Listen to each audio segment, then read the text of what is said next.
So I've been using the iPhone 10 for the last 2 weeks as my daily driver, and would like to tell the average user what this phone is like in the real world. This is the iPhone 10 real world review video for everyone.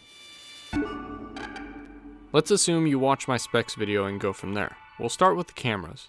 The iPhone 10 has two 12 megapixel cameras with a 7 megapixel front camera. Apple decided to keep the same cameras that were found in the iPhone 8 Plus, but they flipped them sideways. The camera can record 4K at 24 or 60 frames per second and does it in a new format that keeps the files smaller. Overall, these cameras get the job done and you will not be disappointed. To be fair, the camera quality of the iPhone 7 and the iPhone 8 look the same. It will look better on the iPhone 10 only when you're viewing it on the phone, but when you're viewing it on a computer, they will look equally as good. In my time owning this phone, I only took a few pictures with the front camera, but here are some samples with and without portrait lighting mode. Enjoy. The portrait mode is in beta and it is pretty obvious when you look at the edges.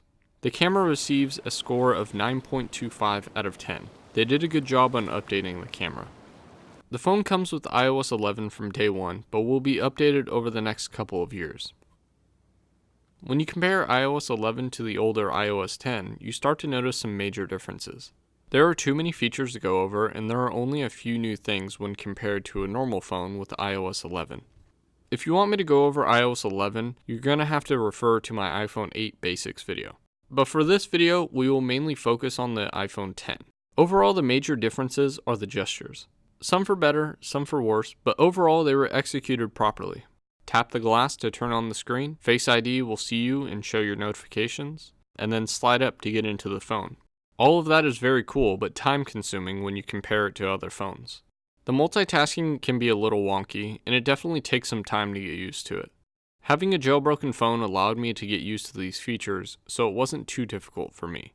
I wish there was a dock on the bottom to have like quick controls, kind of like the control center, but a little bit better. Who knows, maybe they'll do it in the future. Also, speaking of the control center, the top corner is horrible. Maybe they can copy Android and mix it in with the notification shade, or maybe expand the usability on the home screen. I'd rather swipe down to get the control center rather than getting spotlight search. I don't know, that's just me.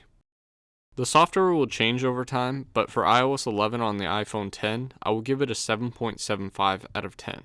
The gesture system is still a work in progress. Overall, the battery is pretty good, and the battery is supposed to be huge. With that said, it only lasts about a day. One day, I had the screen on for 2 hours and 15 minutes, and the phone was left with 10% by the end of the day.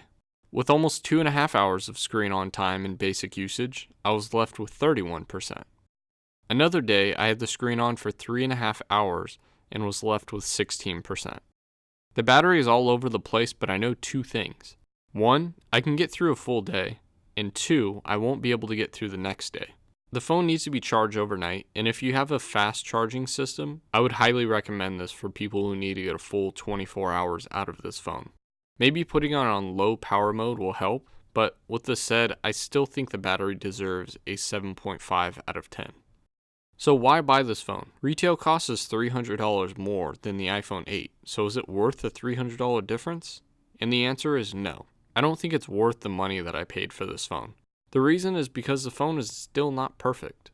We can't be spending $1,000 on a phone that has part of the screen cut out and an average battery. It is definitely a premium phone, but not that premium. Oh, and emojis. That's about it when you compare it to the iPhone 8. But maybe you want to compare it to the iPhone 7. The battery is way bigger, but only a little bit better. The cameras are the same as the iPhone 7 Plus, except for they now both have optical image stabilization. The only differences that I found were slow sync, 4K recording at 24 or 60 frames per second, and slow motion at 1080p all the time. Regardless, the camera still takes amazing pictures and videos, and the differences only lie in the recording power. The display is better, so I'll give Apple that. The stereo speakers are nice and just a little bit louder, but it's not a reason to buy an iPhone 10. Wireless charging and true fast charging are cool, but there are cheap alternatives to do the same thing on the iPhone 7. That's about it. Maybe I'm missing something, or maybe Apple forgot to add more things. I mean, the frame is different, but it's not really a feature. It does look nice and it seems to be stronger, but at $450 being the difference, you should just save your money. With all this said, I still think this category receives an 8 out of 10. The screen is a nice upgrade, but the price tag is heavy. The last category may be the most important, which is the durability along with the repair cost. With all this money you spent on the phone, some of that money should go towards durability. And does it? You're thinking about spending $1,000 on a phone, and you're probably also thinking, will it break once it's dropped? Well, the glass is exactly that, glass. If you drop it hard enough, it will break. Bending seems to be a thing of the past, but there's still some worries. There is glass on the front and the back, and it will break regardless of what Apple says. The iPhone X has been out for about a month and costs $279 for Apple to fix the screen. At the time of this review, there aren't many parts out there, but I will assume that they will cost about $300 or more for the screen when they do come out. Because the screen is an OLED screen, I doubt the prices will drop anytime soon. Since the back is glass, that will be something that needs to be replaced. This will run an outrageous $549 at Apple, but this is because they give you a new phone rather than fixing your old phone. You can try and fix it yourself in the future, but you will have to be very careful with the components around it, like the attached wireless charging panel. So far, the backs can be purchased from around $15 to $30 that claim to be OEM, but I doubt that. The camera lens is also made out of glass, even though Apple claims that it is sapphire glass. They aren't entirely lying, but it's not pure sapphire whatsoever. You can have a store replace it for you and they will charge somewhere around $45 to $65 to replace it, or you can do it yourself for about $10. Just know that it is not easy and the phone will not be water resistant after the repair.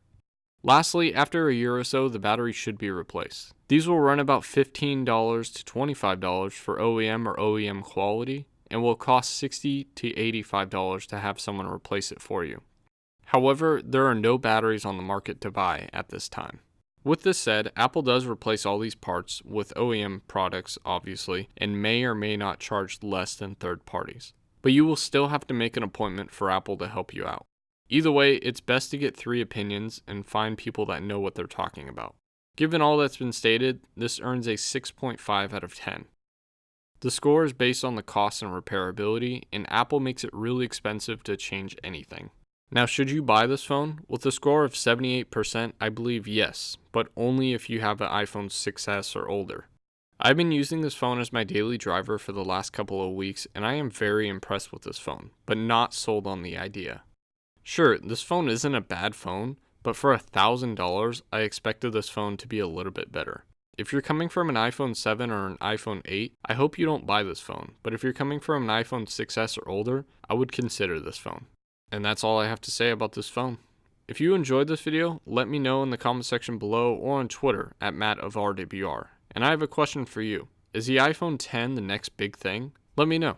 Also, feel free to follow me on any social media shown above. Thanks for watching.